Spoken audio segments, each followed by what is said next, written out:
Проблемалар тудырушы сәбәпләрне эзләү. Проблема яки ауру китереп чыгара торган сәбәпләрне билгеләү буенча кагыйдәләр бар. Алар катлаулы түгел. Сездән нибары ул сәбәпләрне ачыклау теләгенең булуы һәм көндәлек тормышыгызга игътибарлырак булуыгыз гына таләп ителә. Бу исә һәр мизгелне яшәүне аңлата. Әгәр сезнең тормышта нинди дә булса проблема килеп туса, үзегезгә түбәндәге сорауларны бирегез. Моннан 1, 2 яки берничә көн алда ниләр булды әле? Мин нәрсәләр турында уйладым? Нинди хисләр кичердем? Нинди сүзләр сөйләдем? Нәрсә күрдем? Гадәттә, сәбәп яңарак кына узган хәйләргә бәйле була. Ләкин кайчак вакыйга белән аның сәбәбе арасында елларда ятарга мөмкин. Уйлагыз, эзләгез. Әгәр дә сезнең сәбәпне шыннан да беләсегез килә икән, җавапсыз калмассыз. Әгәр дә якын кешегез белән берәр хәл килеп чыкса, үзегезгә мондый сораулар бирә аласыз. Монда минем ролем нинди? Мин нәрсәләр уйладым? Ниләр кичердем? Нинди сүзләр әйттем? Еш кына сезнең уйларыгыз триггер ролен уйный. Сезнең һичшиксез нәрсәнедер уйлап куюгыз була. Янәшәдәге кеше шул фикерне яңгыртканы бардыр. Уйлар алмашы дип атала ул. Кешеләр арасында уйлар алмашы еш була. Хәтта сез аны искә алмаска да мөмкин. Моны мыегыгызга чорнап куегыз. Уйларыгыз җәһәтеннән иплерәк булыгыз. Шул вакытта сездә фикерләү культурасы формалашачак һәм сез уй ярдәмендә дәвалый башларга да өйрәнерсез. Әгәр сез башка бер кешенең тормышында уйыгыз белән проблема тудыра аласыз икән, сез аны юкка да чыгара аласыз. Искә алыгыз, сез кабыза аласыз. Нибары сүндерергә генә өйрәнәсе калды. Мөгаен, сез хәзер булай дип уйлап куйгансыздыр. Менә ни өчен минем тормышымда бу хәл килеп чыкты? Моңа шул гына гаепле икән. Ничек тә булса, алардан котылырга кирәк. Бу тузак. Сез яна проблемаларыгызда башкаларны гаеплисез. Мин гаеплеләрне эзләү турында сүз алып бармыйм. Минем тышкы хәл вакыйгаларга бирешми торган көчле шәхес турында әйтәсем килә. Әйе, чыннан да күз тию дигән нәрсә бар. Һәм кемдер чыннан да нәрсәдер уйлап куюы яки сүз белән сезнең тормышка йогынты ясый ала. Ләкин сез, әйтик, китапны һавага элеп куя аласызмы? Куя алмыйсыз. Куяр урын юк. Анда бушлык. Китапны куяр өчен анда урын булырга тиеш. Сезнең белән дә шул ук хәл.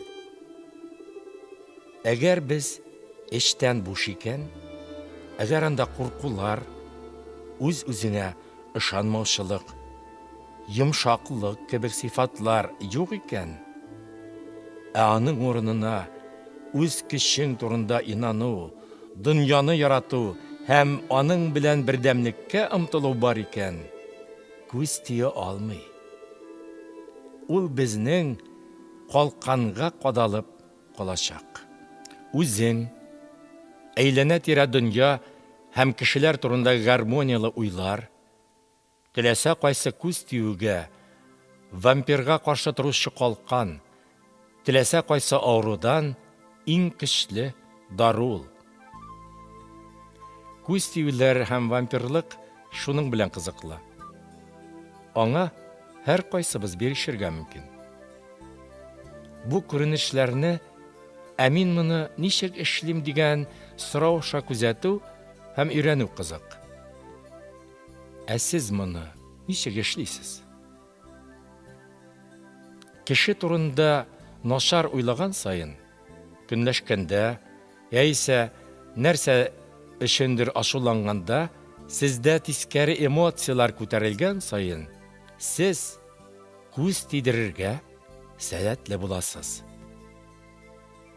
Үзегезгә игътибар таләп иткән сайын, сезне тыңлаганнарын таләп иткәндә, кеше вакытын алганда, икенче бер кешене контрольдә тотканда һәм манипуляцияләгәндә, сез вампирлык халәтенә керәсез. Буларның барысы да яхшы да, нашар да түгел. Җиһан шулай корылган. Моңа игътибар итәргә өйрәнсәгез, сез башка чынбарлыкка күчәчәксез. Һәм башка кешеләргә балаларыгызны да кертеп, үзләре теләгәнчә яшәргә хокукы булган индивидуум итеп карый башлаячаксыз.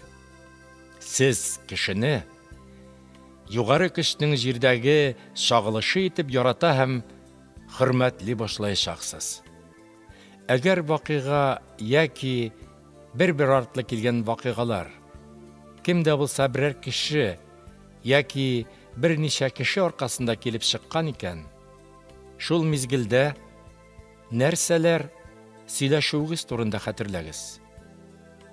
Ул кеше ниләр әйтте? Бу вакытта нинди темага сөйләштегез? Нәрсәләр сөйләштегез? Нәрсә турында сөйләшүгезне искә төшерегез һәм сезнең тормышта башланган үзгәреш белән чагыштырыгыз. Кайчак безнең блоклар тышка чыгу өчен башка кешеләрне файдалана. Чынлыкта кабызучы вакыйга белән ул вакыйгадан соңгы хәлләр арасында турыдан-туры бәйләнеш бар. Кабызучы вакыйга кагыйдә буларак без аңларга тиешле нәрсә турында яшерен хәбәр алып килми. Проблемалар тудыра торган сәбәпне эзләүнең беренче алгоритмы. Беренче, сезнең тормышта нәрсәдер булды, яки ниндидер проблема килеп чыкты. Икенче, үзегезгә сорау бирегез. Моңа нәрсә этәрде? Моннан 1, 2 яки берничә көн алда ниләр булды әле? Мин нәрсәләр турында уйладым, нинди хисләр кичердем, нинди сүзләр сөйләдем, нәрсә күрдем? Өченче, әгәр вакыйга яки бер артлы килгән вакыйгалар кемдә булса берәрсе яки берничә кеше аркасында килеп чыккан икән, шул мизгелдә нәрсәләр сөйләшүгез турында хәтерләгез. Ул кеше ниләр әйтте? Бу вакытта нинди темага сөйләштегез? Нәрсәләр сөйләштегез? 4. Нәрсә турында сөйләшүгезне искә төшерегез һәм сезнең тормышта башланган үзгәреш белән чагыштырыгыз. Кайчак безнең блоклар тышка чыгу өчен башка кешеләрне файдалана. Чынлыкта, кабызучы вакыйга белән ул вакыйгадан соңгы хәлләр арасында турыдан-туры бәйләнеш бар.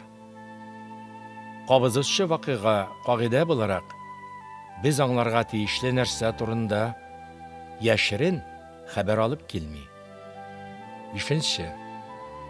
Үзегезгә мин бу вакыйгадан нәрсә аңлап калырга тиеш?